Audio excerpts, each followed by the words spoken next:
सभी सम्मानित अतिथि और हमारे सभागार में उपस्थित सभी कार्यकर्ता, बंधु, भगिनी, मातृशक्ति, आप सबको कोटिशः नमन।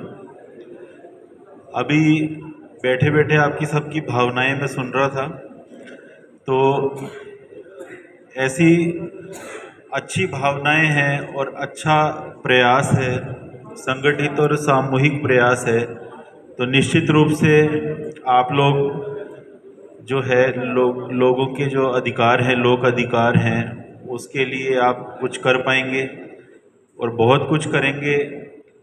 और ये जो बीच बीच में कई बार विषय आता है कि अपन कई बार कहते हैं कि भाई हमारा ये इस तरह से जो है हम करेंगे, तो सब मिलके काम करेंगे। कभी कोई मैंने सुबह भी कोई बात चल रही थी तो ऐसे उदाहरण दिया था, कल भी दिया था, और मैं मेरा एक अनुभव बताता हूँ कि मैं इधर भीलवाड़ा के महात्मा गांधी हॉस्पिटल में मेरी पोस्टिंग थी। 2015 की बात है, 15 की बात है, तो 10 वर्ष हो गए, लगभग 11 वर्ष हो गए। तो वहाँ पे आप जैसे ही बहुत सक्रिय लोगों का एक ग्रुप भीलवाड़ा में काम करता था। तो अब बहुत मतलब जो सेवानिवृत्त लोग हैं तो वो मिलके उन्होंने एक ग्रुप बना रखा था। मेरे को पहले मैंने ऐसा कल्चर कभी मतलब यूँ देखा था मैंने, लेकिन अलग रूप में देखा था। लेकिन मैं जब वहाँ हॉस्पिटल में ड्यूटी पर जाता था तो एक बाबूजी थे, वो रोज़ सुबह मेरे आने से पहले ही हॉस्पिटल पहुँचे हुए होते थे। तो मैं देखता था कि चलो बढ़िया, अच्छी बात है। वो बाबूजी मेरे से पूछते थे, बताओ डॉक्टर साहब क्या हमारे लिए कोई काम हो तो बताओ। मेरे को लगता था यार ये हॉस्पिटल में आके कौन बैठते हैं, कौन काम पूछते हैं। फिर मैंने उनका परिचय किया, उनसे बात चली तो पता चला कि वो 365 दिन हॉस्पिटल आते हैं। 365 दिन मतलब एक दिन भी, हम तो फिर भी सप्ताह में एक अवकाश मनाते थे।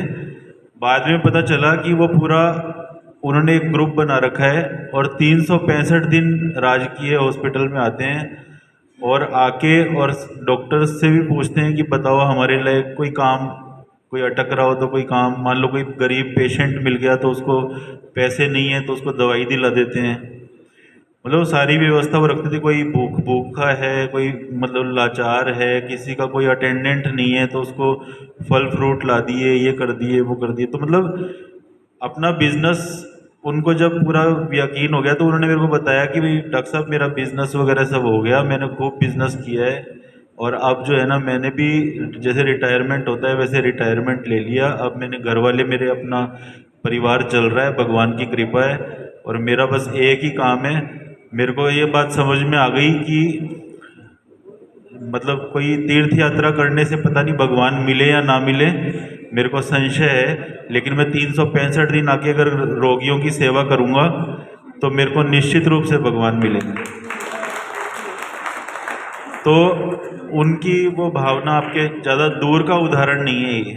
भीलवाड़ा जो है, आप सब परिचित ही होंगे भीलवाड़ा से, वहाँ की संस्कृति और यहाँ की संस्कृति में कोई अंतर ज़्यादा नहीं है। तो उदाहरण मैंने इस भीलवाड़ा का दिया। तो कई बार क्या होता है कि अपन हो या तंत्र कोष बजाय उसका सहयोग करें तो अपने को बेहतर परिणाम मिलते हैं। मैं उसका एक कई बार उदाहरण वहाँ देते थे, हम भीलवाड़ा में थे तब भी कई बार ऐसे कार्यक्रमों में जाना होता था कि मान लो किसी तंत्र ने कोई अपने को 1 करोड़ रुपए की कार दे दी, ठीक है, अब उसके अंदर लेकिन भराने के लिए 1,000 रुपये का पेट्रोल नहीं है। तो अगर मान लो अपन इसी बात की जिद में लगे रहें कि जिसने कार दी है वही पेट्रोल देगा, तो अपन उस कार का उपयोग नहीं कर पाएंगे। अगर अपन उसकी अल्टरनेटिव व्यवस्था छोटी सी कर लें तो अपन उस 1 करोड़ की कार में अपन आनंद ले सकते हैं, यात्रा कर सकते हैं। तो कई बार छोटी छोटी बातों में ऐसे अटक जाते हैं, अपन उलझ जाते हैं। तो कृपया करके इसको अपना स्वभाव बना लें कि इस तरह से न उलझें कि अपना ही काम अटक जाए। तो मतलब होता है ऐसा, स्वाभाविक है। मैं उदाहरण एक और भी देता हूँ। मैं